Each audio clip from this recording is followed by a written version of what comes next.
नमस्कार दोस्तों, यूपीएससी उत्कर्ष में आपका बहुत बहुत स्वागत है।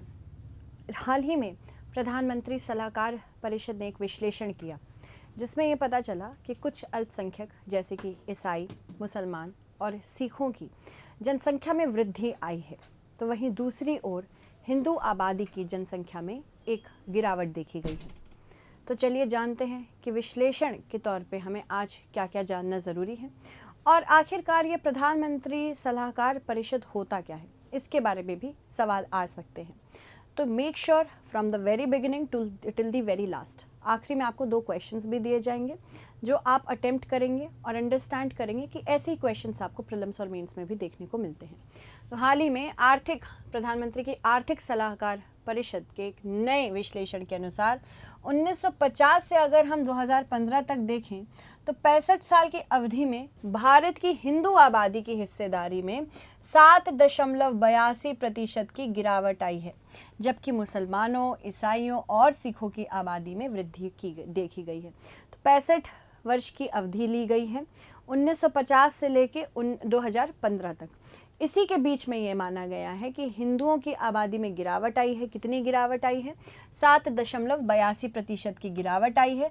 अन्य अल्पसंख्यक जैसे कि मुसलमान, ईसाई और सिख, इनकी जनसंख्या उभरी है, बढ़ी है। अगर जैन की बात करें और पारसियों की बात करें, ये भी अल्पसंख्यक माने जाते हैं और इनकी भी जनसंख्या में गिरावट देखी गई है। यहाँ पे सिर्फ 3 अल्पसंख्या ऐसी है जिनकी आबादी में वृद्धि हुई है। तो याद रखिएगा, ये यूपीएससी में पूछा जा सकता है। इसके अलावा एक क्रॉस कंट्री रिपोर्ट शीर्षक वाली PMEAC रिपोर्ट में 167 देशों की आबादी की धार्मिक संरचना पर डेटा का अध्ययन किया गया। मतलब सिर्फ भारत नहीं, बाकी देशों के धार्मिक संरचना, यानी कि किस प्रकार की डेमोग्राफी रिलीजियस ग्राउंड्स पे वहाँ रह रही है, उसको देखा गया। भारत में घटती बहुसंख्यक आबादी और बढ़ती अल्पसंख्यक आबादी वैश्विक रुझानों के अनुरूप थी, जिससे यूरोप में भी देखा गया। साथ ही यह भारत के पड़ोसी देशों के मुकाबले अलग थी। इस रिपोर्ट के अनुसार जहां हिंदुओं की आबादी में इतनी प्रतिशत की गिरावट आई है, वहीं मुसलमान समुदाय की आबादी का हिस्सा 9.84% से बढ़कर, पहले इतना था, अब कितना हो गया है? 14.09%। साथ ही साथ ईसाई आबादी का हिस्सा 2.24% से बढ़कर 2.36% हो गया है। सिखों की बात करें तो 1.24 से बढ़कर ये 1.85 हो गया है और बौद्ध आबादी का हिस्सा भी बढ़ा है, 0.05 से लेके 0.81% हो गया है। जैन और पारसी समुदायों में भी आबादी में गिरावट आई है, जैसे कि मैंने आपको बताया है।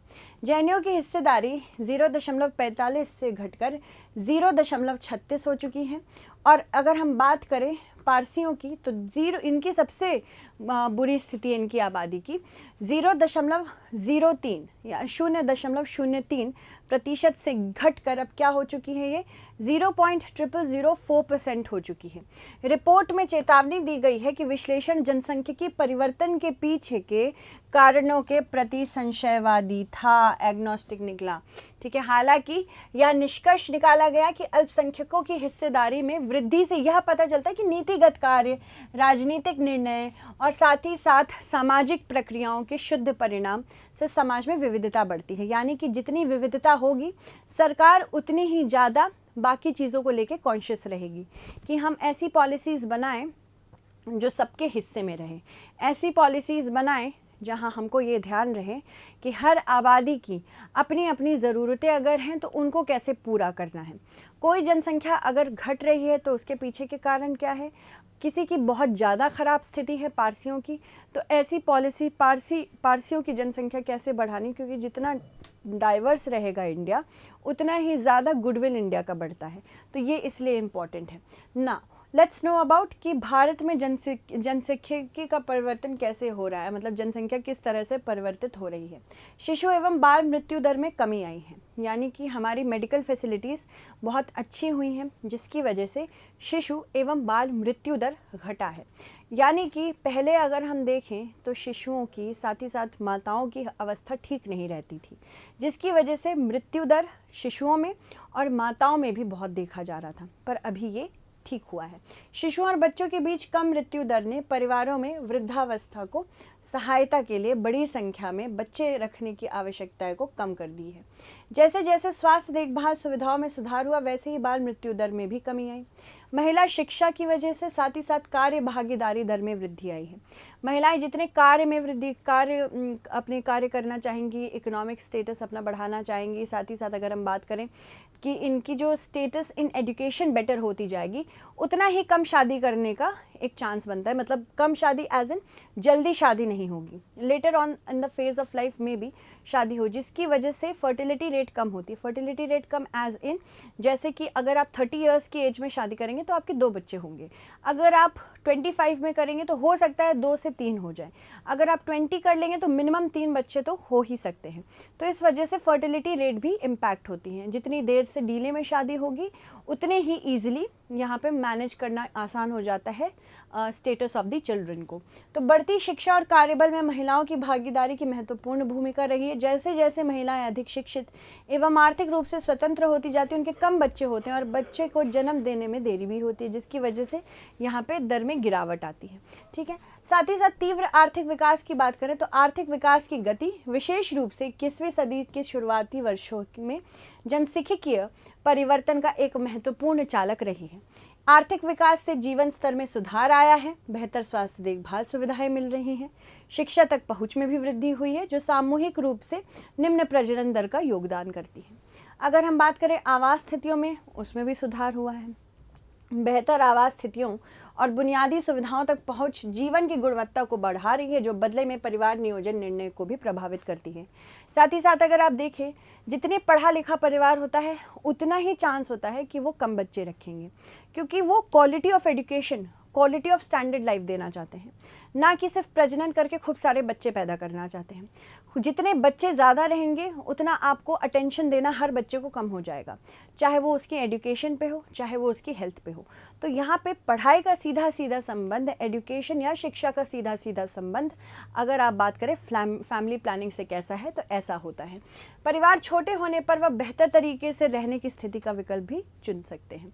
भारत में जनसांख्यिकीय परिवर्तन की चुनौतियाँ देखो, शुरुआत में कुल प्रजनन दर में गिरावट से निर्भरता अनुपात में गिरावट आता है, ये बात तो सही है, और कामकाजी उम्र की आबादी वृद्धि में वृद्धि होती है। पर दिक्कत यह है कि जैसे जैसे ये कामकाजी आबादी बूढ़ी होती जाती है, इनको रिप्लेस करने के लिए, वर्किंग पॉपुलेशन को रिप्लेस करने के लिए बच्चे ही नहीं होते। मान लो आज जो वर्किंग पॉपुलेशन है, जैसे कि हम सब हैं, हम सब ने मिल के डिसीजन लिया कि अब हमें बच्चे करने की आवश्यकता ही नहीं है। अगर हम बूढ़े हो जाएंगे, हमारे पास इतना पैसा है कि हम अपने आप को हॉस्पिटलाइज करके अपनी देखभाल कर लेंगे, ठीक है, यहाँ तक तो ठीक है। बट अगर यही पॉपुलेशन बाद में एज होगी तो इसको रिप्लेस करने के लिए वर्किंग पॉपुलेशन तो चाहिए ना।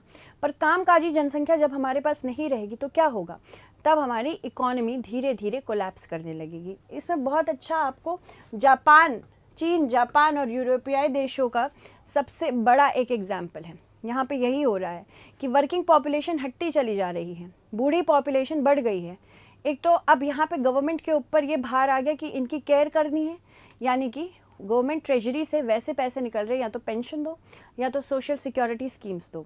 बाकी अगर बात करें हम बाकी चीज़ों की, जैसे इकोनॉमी भी तो चलानी है, उसको चलाने के लिए वर्किंग पॉपुलेशन चाहिए। वर्किंग पॉपुलेशन ही नहीं है तो इकोनॉमी कैसे चलेगी। तो बहुत इंडियंस, बहुत सारे साउथ एशियन नेशन से लोग जा रहे हैं यहाँ पे काम करने के लिए। तो चीन, जापान, यूरोपीय देशों में देखी गई स्थिति के समान स्वास्थ्य देखभाल एवं सामाजिक कल्याण के लिए संसाधनों पर दबाव डालता है।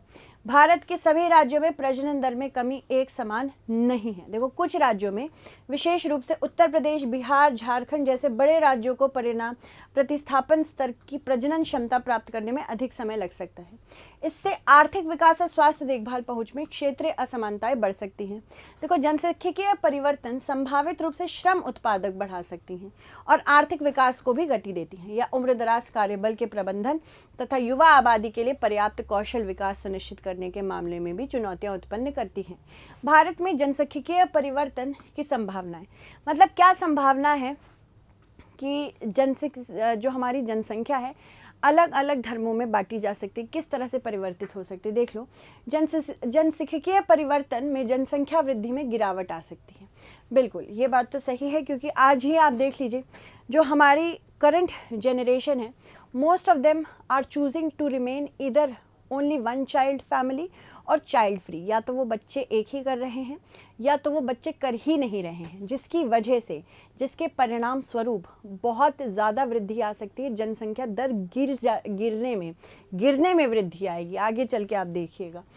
इसके परिणाम स्वरूप प्रति व्यक्ति आधार पर पूंजीगत संसाधनों और बुनियादी ढांचे की अधिक उपलब्धता हो सकती है। यानी कि अब एक संसाधन के लिए जहां 5 लोग हुआ करते थे, पर उसी एक संसाधन के लिए अब 2 लोग हो रहे हैं, जिसकी वजह से यहाँ पे इनके पास ज़्यादा संसाधन रहेंगे, प्रतिस्पर्धा भी घटेगी, दाम भी धीरे से कम होंगे, ये हो सकता है, जिससे अंततः श्रम उत्पादकों में भी वृद्धि होगी। कार्यबल में महिलाओं के निम्न भागीदारी के लिए जिम्मेदार एक प्रमुख कारक उस आयु में बच्चे की देखभाल में उनकी व्यस्तता है, जब उन्हें श्रम बल में संलग्न होना चाहिए।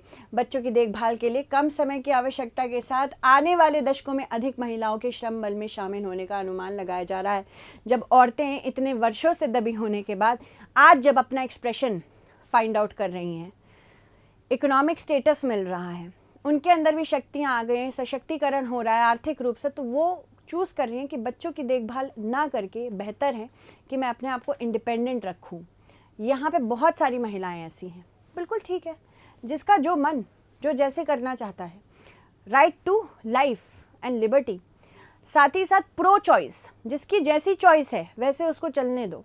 पर अगर हम बहुत सारी महिलाओं की ऐसी चॉइस देख लेंगे तो कार्यबल में तो आगे चल के कामकाजी जनसंख्या तो घटेगी ही घटेगी। ये तो एक वो चीज़ है। एक चीज़ ऐसी है जो कॉन्स मानी जाती है। महात्मा गांधी राष्ट्रीय ग्रामीण रोजगार गारंटी जैसी रोजगार योजनाओं में महिलाओं की बड़ी भागीदारी अधिक महिला श्रम शक्ति भागीदारी की ओर रुझान का संकेत देती है। घटती प्रजनन दर शिक्षा और कौशल विकास के लिए संसाधनों में के पुनः आवंटन को सक्षम बनाती है, जिसमें मानव पूंजी व कार्यबल उत्पादकों में सुधार हो सकता है। कुल प्रजनन दर में गिरावट से ऐसी स्थिति उत्पन्न होती है जहां स्कूलों में दाखिला लेने वाले बच्चों की संख्या में कमी आएगी, जैसे कि केरल जैसे राज्यों में पहले से ही हो रही है। इससे राज्य द्वारा अतिरिक्त संसाधन खर्च किए बिना शैक्षिक परिणामों में सुधार हो सकता है। चलिए अब प्रधानमंत्री की आर्थिक सलाहकार परिषद के बारे में जानते हैं, क्योंकि ये ऑर्गेनाइजेशन है तो ऑर्गेनाइजेशन से भी क्वेश्चंस आते हैं। आपको रेडी रहना है सारे वेपन्स के साथ। क्या जो भी यूपीएससी पूछे उसके मुंह पे मारिए आंसर, इस तरह की आपकी अंडरस्टैंडिंग होनी चाहिए। ईएसी-पीएम एक गैर संवैधानिक तथा एक स्वतंत्र निकाय है, जिसका गठन भारत सरकार विशेष रूप से प्रधानमंत्री को आर्थिक सलाह देने के लिए, अन्य सलाह देने के लिए बनाया गया है। आमतौर पर प्रधानमंत्री के शपथ ग्रहण के बाद परिषद के सदस्यों की नियुक्ति होती है। प्रधानमंत्री के त्याग पत्र के साथ समिति के सदस्य भी त्याग पत्र दे देते हैं। ये बहुत ज़्यादा इम्पॉर्टेंट है, इसको याद रखने की ज़रूरत है।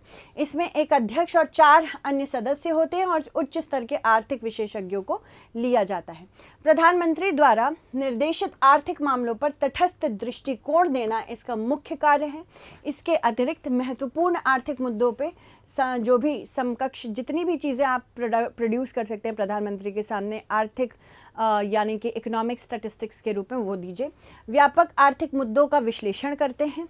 प्रधानमंत्री को समय समय पर आर्थिक सुधार संबंधी मुद्दों पर रिपोर्ट सौंपते हैं। आर्थिक विकास संबंधी मासिक रिपोर्ट भी तैयार करते हैं। एक मेंस का क्वेश्चन इस तरह का आ सकता है, देख लीजिए ध्यान से। प्रधानमंत्री के आर्थिक सलाहकार परिषद के कार्यों का वर्णन करते हुए उसके द्वारा हाल ही में जारी भारतीय जनसांख्यिकी परिवर्तन की प्रवृत्तियां बताएं। प्रधानमंत्री के आर्थिक सलाहकार परिषद के संदर्भ में निम्न कथनों पर विचार कीजिए। यह एक गैर संवैधानिक तथा स्वतंत्र निकाय है। इसमें एक अध्यक्ष है और 4 अन्य सदस्य हैं। उपरोक्त में से कौन सा कथन या कौन से कथन सत्य हैं? केवल 1, केवल 2, दोनों सही हैं या इनमें से कोई भी नहीं। आई होप आपको आज की ये क्लास अच्छी लगी हो एंड आई होप आप कंटिन्यूअसली हमारे साथ ऐसे ही बने रहें। देखिए, यूपीएससी एग्जामिनेशन एक ऐसा एग्जामिनेशन है जो आपको कंटिन्यूअसली चैलेंज करेगा। नए नए तथ्य आपको याद रखने पड़ेंगे, नए नए कॉन्सेप्ट याद रखने पड़ेंगे। पर अगर आप कंटिन्यूअसली ये क्लासेस देखेंगे, साथ ही साथ डेली करंट अफेयर्स देखेंगे, आप स्ट्रॉन्गर होते चले जाएंगे। इसी के साथ आज की क्लास समाप्त करती हूँ। बहुत बहुत धन्यवाद।